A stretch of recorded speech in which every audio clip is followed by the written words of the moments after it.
Assalamu alaikum wa rahmatullahi ta'ala wa barakatuhu. Masu kallon sunana Yazid Bello Daɗin Kowa. Ina gabatar muku da sabon manhajarmu na YouTube channel mai suna Daɗin Kowa TV. Wannan tasha insha Allah zai dinga kawo muku wasanni na kwaikwayo na Hausa na barkwanci irin wanda ake kira da ake nufi da comedy da kuma series film da kuma hirarraki da mun dinga da jarumai da mawaka da kuma sauransu wanda suke taka rawa a wannan zamani. Wannan YouTube channel mun buɗe shi ne domin faɗakarwa, ilmantarwa da kuma nishaɗantar da masu kallon mu. Kada ku manta sunan YouTube channel ɗin Daɗin Kowa TV. Idan wannan shine zuwanka na farko, dan Allah ka yi mana subscribing, sannan kuma ka danna alamun ƙararrawa wanda da zarar mun ɗora abu za a sanar da ku. Please subscribe.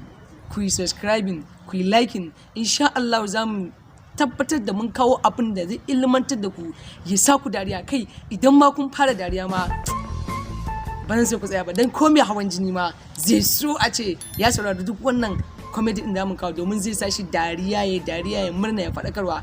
Mu dai fatan mu abin da muke so, dan Allah ku yi mana subscribing, hakan zai ƙara mana ƙwarin gwiwa wajen nazari da tunani domin mu kawo muku abubuwan da za su gamsar da ku, abubuwan da za su sa ku nishaɗantu, abubuwan da za su sa ku ji daɗi, kuma abubuwan da za su sa ku ilmantar da su.